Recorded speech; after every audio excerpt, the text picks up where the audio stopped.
आपका स्वागत है। मैं विवेक बिंद्रा, मोटिवेशनल स्पीकर और बिजनेस कोच। आज की बात जापान पे करूंगा। जापान आज दुनिया की तीसरी सबसे पावरफुल इकोनॉमी बन गया है। मैं इसके थोड़े हिस्ट्री से आपको आराम आराम से आज लेके जाऊंगा। 400-500 साल की अगर इसकी पीछे की बात करें तो सामुराइज को छोड़ के आगे निकले तो 200 साल पीछे के बड़े इंपॉर्टेंट थे, जो शोगुन एरा था। लगभग 1650 से 1850 तक ये 200 साल जापान पूरी तरह आइसोलेटेड था। यहां पे अलग अलग फ्यूडल लॉर्ड हुआ करते थे। फ्यूडल लॉर्ड क्या होते हैं? वो जागीरदार और जमींदार नहीं होते। ऐसा छोटा छोटा पूरा जापान डिवाइडेड था। तो जापान में कोई एक लीगल सिस्टम नहीं था, कोई एक फॉरेन पॉलिसी नहीं थी, कोई क्रॉस बॉर्डर ट्रेड करने के अरेंजमेंट्स नहीं थे, अंदर इनकी डेमोक्रेसी नहीं थी, कोई एक बड़ा प्रधानमंत्री नहीं था, एक कॉमन लीडर नहीं था, जिसके कारण जापान बटा हुआ था, आपस में अंदर और पूरी दुनिया से भी अलग थलग पड़ गया। शोगुन एरा को खत्म किया गया, आपस की जनता ने वहां उखाड़ के फेंका। तब उसके बाद आया इनका मेजी एरा। ये 40 बड़े पीसफुल साल रहे इनके। मेजी एरा में आते ही सबसे पहला काम इन्होंने क्या किया? वहां के फ्यूडल लॉर्ड्स को खत्म किया।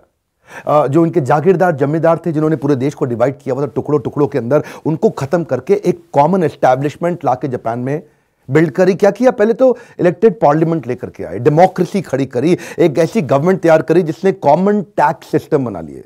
क्योंकि पहले जागीरदार जमींदार पूरे जापान में अपने अपने हिसाब से टैक्स लेते थे, कोई अनाज ले लेता था, कोई चावल ले लेता था। इन्होंने उसको एक्चुअल कॉमन सिस्टम बिल्ड किया। उसके बाद इन्होंने सड़कें बिल्ड करनी शुरू करी, मैन्युफैक्चरिंग सेक्टर्स लाने शुरू किए, एजुकेशन पे बहुत पैसा लगाया, एक कॉमन आर्मी तैयार करी। पहले सबकी अपनी अपनी आर्मी थी, मिलिट्री लीडर्स लीड किया करते थे, अब एक आर्मी कॉमन पूरे देश की हो गई। अपने फॉरेन ट्रेड को मजबूत किया, लीगल सिस्टम्स को इतना स्ट्रांग बनाया कि अब दुनिया भर इनके साथ बिजनेस करने को तैयार हो गई। अब खास तौर से इन्होंने अपने मॉरल एजुकेशन पे बहुत ध्यान दिया। एक एक बच्चे को सिखा दिया कि देश के लिए काम करना है। मॉरल कैरेक्टर और इंटेग्रिटी जापानियों में सबसे ज्यादा है साहब। यहां पे इन्होंने अपने को इतना मजबूत कर लिया कि 1905 आते आते दुनिया की सबसे बड़ी पावर उस समय थी रशिया, इन्होंने रशिया को जाके हरा दिया। अब क्या है, इनके पास ना अपने देश के अंदर नेचुरल रिसोर्सेज नहीं थे। जैसे स्टील चाहिए मैन्युफैक्चरिंग सेटअप के लिए, और कुछ चाहिए, सोना चाहिए, बहुत आइटम, कोल वोल, कितना कुछ चाहिए रहता है। खदाने खाने इनके पास है नहीं, तो इन्होंने जाके दूसरे देशों में अटैक करना शुरू कर दिया। इनके कॉलोनियल एम्बिशंस बड़े हो गए। तो जापान अपने छोटे से देश से बाहर निकला अपनी आर्मी लेके। अभी इसको जीत लें, उसको जीत लें, वर्ल्ड वॉर 1 में लड़ने लगे। वर्ल्ड वॉर 1 में लड़ते लड़ते थोड़ी काफी तकलीफें इनको आई। खड़े हुए वर्ल्ड वॉर 2 में पर्ल हार्बर पे अटैक किया।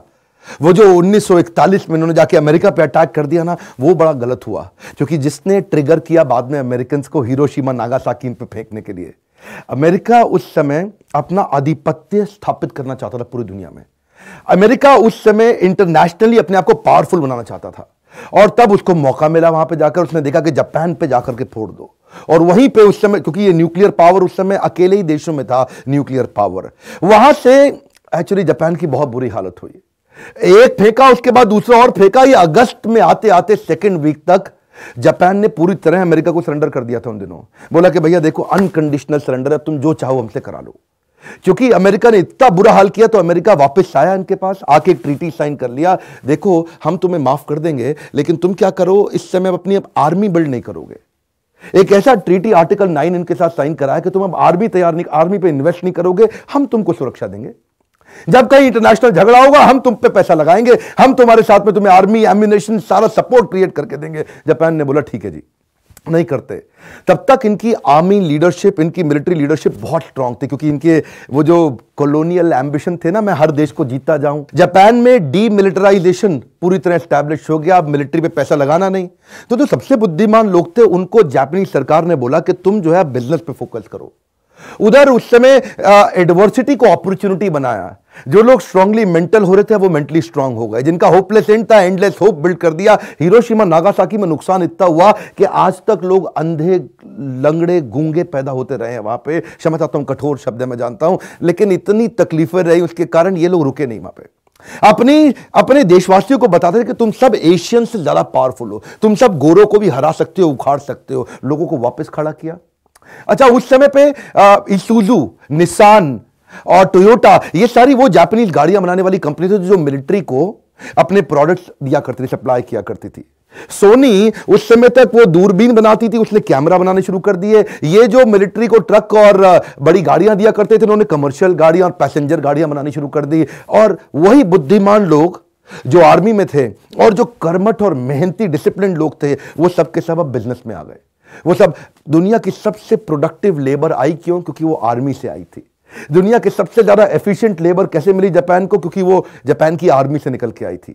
और ये लोगों ने अब उस पूरे के पूरे फोकस को बिजनेस के अंदर डाल दिया। आप और मैं आसानी से इस वीडियो को देख रहे हैं, पर यह आसान नहीं है। 20 साल के अंदर टोक्यो ओलंपिक्स, आज भारत को स्वतंत्र हुए लगभग 72 साल हो गए। आज तक ओलंपिक्स का सपना नहीं हुआ। एक एशियन गेम्स, उसके बाद कॉमनवेल्थ गेम्स, CWG के घोटाले सब जानते हैं। लेकिन जापानी लोग इतना तेज बाउंस बैक करते हैं, यही बुद्धि चकरा जाती है इस बात को समझने पे। इनके देश में ना रिस्क एवर्स हैं ये लोग। रिस्क एवर्स का मतलब क्या हुआ? किसी भी आदमी से मिलो, कहता है गलती नहीं करनी, रिस्क नहीं लेंगे किसी भी चीज में। क्यों नहीं करनी है गलती? क्योंकि बार बार तूफान आता है, कभी इनके यहां पे सुनामी आ जाएगा, कभी अर्थक्वेक आ जाएंगे। ऐसे ऐसे अर्थक्वेक ये झेलते हैं कि इनका जो छोटा मोटा अर्थक्वेक इंडिया में आ गया तो यहां तो कहीं बिल्डिंग खत्म हो जाएंगी। ये आपदा विपदा से निपटने के लिए अपने आप को बड़ा मजबूत बनाया है। गलती नहीं करनी, गलती नहीं करनी, गलती, क्वालिटी मूवमेंट चालू कर दिए। दुनिया में मैन्युफैक्चरिंग के अंदर क्वालिटी सर्कल सारे जापान ने दिए। गलती नहीं करनी, गलती नहीं, परफेक्शन की आदत है। 9.9 आउट ऑफ 10 का मतलब है इनके लिए 0 आउट ऑफ 10। मेरी बात समझ रहे हैं? पार्ट पर मिलियन, एक मिलियन प्रोडक्ट बनाएंगे अपनी असेंबली लाइन में, मैन्युफैक्चरिंग में गलती नहीं करनी, गलती नहीं करनी। क्वालिटी सर्कल इनके दिमाग में घुस गया, अब कोई गलती नहीं करनी। वो गलती ना करने के चक्कर में ये परफेक्शन के नजदीक आ गए। क्वालिटी, ड्यूरेबिलिटी, रिलायबिलिटी, पूरी दुनिया में जापान का नाम हो गया। दुनिया में सबसे पहले काइजन जापान तो लेकर के आया। 6 sigma, kaizen, 5S, पोकायोके, TQM, total quality management, total productivity management, ये सारे मैन्युफैक्चरिंग के टूल टोयोटा से चालू हुए। गलती नहीं करनी, ये परफेक्शन की इनको आदत पड़ गई है। कल का रिकॉर्ड आज तोड़ दूंगा। मेरा वीडियो देखा था आपने? आज तक इतना अच्छा किया, उससे अब अच्छा करके दिखाएंगे। कल का रिकॉर्ड, मैं इतनी दूर आया हूं यहां रहने के लिए नहीं, और आगे जाने के लिए। अमेरिकन प्रोडक्ट से प्रेम करते लेकिन यूज जापानीज प्रोडक्ट करते थे। चाइनीज प्रोडक्ट दुनिया में बेचते हैं लेकिन यूज जापानीज प्रोडक्ट करते हैं। जर्मन अपने प्रोडक्ट पर नाज करते हैं लेकिन यूज जापानीज प्रोडक्ट करते हैं। क्योंकि जापानीज प्रोडक्ट में गलती ना होने के कारण ये जो पार्ट्स पर मिलियन तक पहुंचना, ये इनकी कमिटमेंट दिमाग में घुस गया है। परफेक्शन। आपके मन में जरूर आता होगा कि ये बाउंस बैक इतनी तेज किया कैसे? देखिए, ये ना आप थोड़ा समझिए। वर्ल्ड वॉर 1 और 2 के बाद जापान को एक्सपीरियंस बहुत हो गया था। ये ग्लोबल मार्केट को अब समझने लगा था। वो एक नया एरा चल रहा था उस समय, कोल्ड वॉर का। और किसका कोल्ड वॉर था? कैपिटलिस्ट और कम्युनिस्ट कंट्री का। अमेरिका कैपिटलिस्ट पूंजीवादी देश था, और ये कम्युनिस्ट जो दूसरे समाजवादी टाइप जितने देश होते हैं। उस समय रशिया बहुत तेज था। सेंट्रल एशिया से लेके रशिया और उसके बाद चाइना, इधर नॉर्थ कोरिया, पूरी बेल्ट रशिया ने अपने साथ जोड़ रखी थी। और इधर इसको मालूम था कि कैपिटलिस्ट कंट्री के पास एक बहुत बड़ा मार्केट है जहां पे एक्सपैंड किया था। जापान ने वही अमेरिका का साथ देना ठीक समझा। जापान ने देखा, I will get a preferential access to global market. मेरी बात समझिए, कम ऑन, क्या preferential access to global market? US उसके अंदर उस समय पूरी दुनिया में अपने वर्ल्ड लीडर की दावेदारी ठोक चुका था। यूएस बहुत आगे आ चुका था। जापान ने वही दोस्ती निभाई। क्यों? उसको जानता है, अच्छे से जानता है कि यूएस इस समय किसी को तो दोस्त बनाएगा ना इस दिशा में। ये पूरे साउथ ईस्ट एशिया की तरफ कोई दोस्त नहीं था यूएस का। और यूएस को मालूम था अगर मेरे को अपनी आर्मी बेस टिकानी है यहां पे, तो उस पूरे इलाके में केवल जापान है। क्योंकि नॉर्थ कोरिया भी अलग हो गया है, और साउथ कोरिया और जापान को अगर मैं अपने साथ ले लूं, तो जापान ने उस मौके का फायदा उठाया और यूएस से सारी ग्लोबल मार्केट को कवर करने के लिए, क्योंकि ये छोटा सा देश है ना, अपने देश में कितना माल बेचेंगे, इनको एक्सपोर्ट के लिए ग्लोबल मार्केट चाहिए थी। ग्लोबल मार्केट सबसे पहले कौन एक्सेस दिलाएगा? अमेरिका। तभी इन्होंने अपने देशवासियों को समझाया, सेविंग करो, सेविंग का कल्चर बिल्ड करो। इनके देशवासियों ने बहुत पैसा सेव करना शुरू कर दिया। पैसा बैंक में जाता था, बैंक ने क्या किया, उस पैसे को यूज किया सस्ते इंटरेस्ट रेट पे इंडस्ट्रियलाइजेशन बिल्ड करने के लिए। कई कॉर्पोरेट हब्स और इंडस्ट्रीज चालू हो गई, जिसके कारण सस्ते में लोन मिलना शुरू हुआ।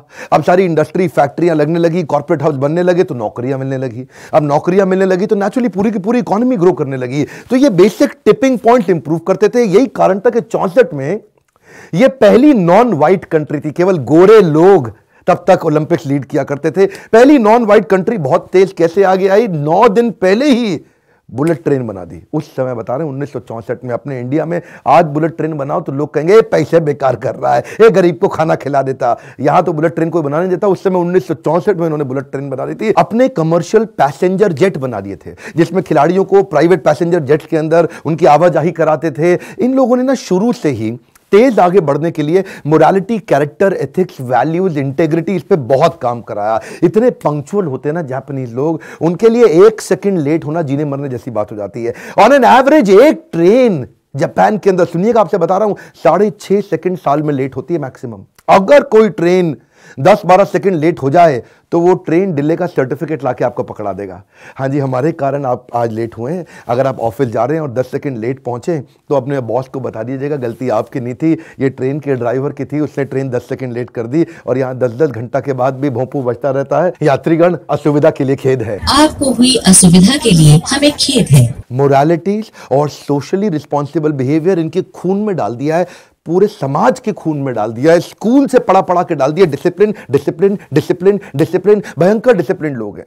2011 में जो सुनामी आई थी ना, वहां पे अर्थक्वेक सुनामी, उस समय इतने बड़े डिजास्टर, इतने भयंकर डिजास्टर के अंदर भी वहां पे कोई लूटपाट की वारदात नहीं हुई। किसी ने कोशिश नहीं करी किसी का पैसा खाना कुछ लूट लें। वहां भी लोग पूरे डिसिप्लिन में रहते थे। उनके लिए कंट्री फर्स्ट, नेशन फर्स्ट, बड़े नेशनलिस्ट टाइप लोग हैं। खाना जब बट रहा होता है ना, लोग लाइन तोड़ के आगे जाने की कोशिश करते हैं। इनको 2 घंटा लगे, 4 घंटा लगे, 6 घंटा लगे, 8 घंटा लगे, लाइन में रहेंगे। औरत भी ये चुपचाप लाइन में लग जाएगी, प्रेग्नेंट औरत भी लाइन में लग जाएगी, भले ही मैनेजमेंट के लोग उसको आगे ले आए, लेकिन डिसिप्लिन वो भी फॉलो करती है आकर के। रेड लाइट जंप नहीं करते ये, चाहे कुछ भी हो जाए।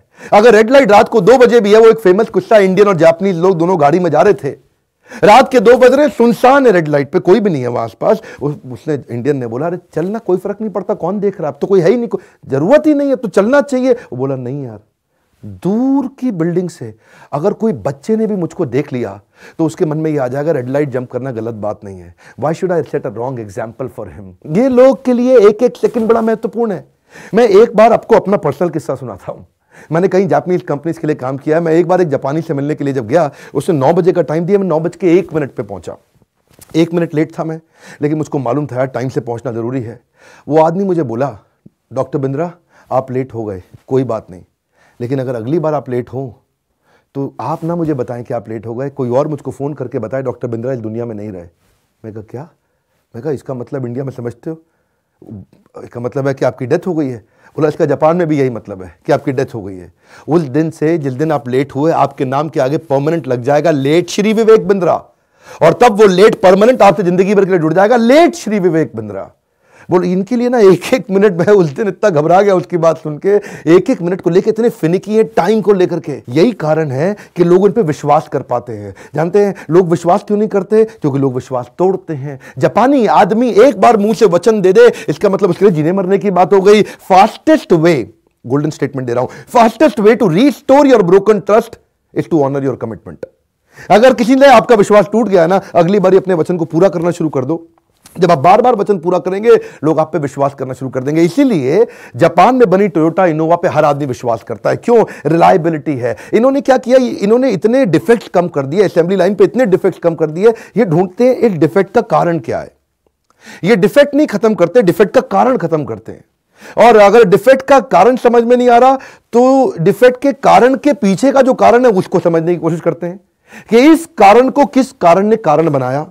ये डिफेक्ट आया, इस डिफेक्ट के पीछे ये कारण, और इस कारण को कारण बनाने वाला ये कारण। जब इस कारण को ठीक करेंगे तो ये कारण अपने आप आएगा ही नहीं। सर्व कारण कारणम, ये डिफेक्ट की तह तक पहुंच के उसे खत्म करते हैं। उसको बोलते हैं टीपीएम, उसको बोलते हैं टीक्यूएम, उसको बोलते हैं क्वालिटी सर्कल। मैं काफी देर से बता रहा हूं, इन्होंने ना इसीलिए पीडीसीए चालू किया, प्लान डू चेक एक्ट। क्या करते हैं? पहले प्लान करते हैं भाई कहां से डिफेक्ट आ रहा है, उसके बाद उसको छोटे छोटे do, plan do check act, PDCA, उसको इंप्लीमेंट करेंगे, फिर वापस चेक करेंगे, फिर उस पर एक्ट करेंगे। साइकिल बना दिया इन्होंने क्वालिटी इंप्रूव करने के। जब मैं पहले कॉर्पोरेट के साथ काम किया करता था, इतनी जापानीज कंपनी के साथ मैंने काम किया, मैंने देखा जापानी लोग जो है ना, उनके अंदर बड़ी डीप इंटेंस लिसनिंग एबिलिटी होती है। जब इनके यहाँ ग्रुप मीटिंग्स होती हैं, टीम मीटिंग्स होती हैं, रिव्यू मीटिंग्स होती हैं, इंडिया में तो जब मीटिंग होती है हर आदमी चिल्ला रहा है, हर आदमी इकट्ठे बात कर रहा है, 2 आदमी 3 आदमी एक साथ बोल रहे होते हैं। इंडिया में जब औरतों की किटी पार्टी होती है ना, वो भी आपने देखी होंगी। मैं एक रेस्टोरेंट में था एक दिन, उस किटी पार्टी में 15 औरतें बैठी थी, 15 की 15 बोल रही थी। मैं सोच रहा था सुन कौन रहा है, लेकिन जापानी आदमी को आप देखेंगे ना मीटिंग में, यहाँ पे जब एक आदमी बोल रहा है बाकी सब ध्यान से सुनते हैं, नोट्स बनाते हैं उनकी बात को। उनको पता है अगर टाइम वेस्ट हो रहा है फिर भी सुनेंगे, क्योंकि ये उनके कल्चर में है। ये डिग्निटी ऑफ वर्क, ये भी उनको बचपन से सिखा दिया जाता है कल्चर के अंदर। बच्चों से स्कूल के अंदर बर्तन भी साफ कराए जाते हैं, उनसे बाथरूम, उनसे उनकी क्लासरूम भी साफ कराई जाती है, सब्जी उगाना सिखाया जाता है। जब वो खुद सब्जी उगा करके खाता है ना, तो वो खाना वेस्ट नहीं करता। और यही सब दिखाई पड़ता है इनके इंडस्ट्रियल रेवोल्यूशन के बाद से लेकर के आज तक। ओवरऑल इक्विपमेंट एफिशिएंसी आप देखिएगा, इनकी फैक्ट्री में हर इक्विपमेंट पूरी एफिशिएंसी पे काम करता है, जस्ट इन टाइम। इनका प्रोडक्ट कभी डिले नहीं होगा, इसलिए इनके यहां इन्वेंट्री ब्लॉक नहीं होती। ये नहीं कि फालतू बना के रख दिया, इन्वेंट्री ब्लॉक हो गई तो हाथ में कैश ही नहीं आ रहा क्योंकि जो सारा पैसा इन्वेंट्री में लग गया। बिल्कुल नहीं, ये शुरू से इन चीजों को लेकर के सजग है। ये आज एक और बोनस आपके लिए, एवरीथिंग अबाउट एंटरप्रेन्योरशिप के प्रोग्राम के बारे में आप जानकारी ले चुके हैं।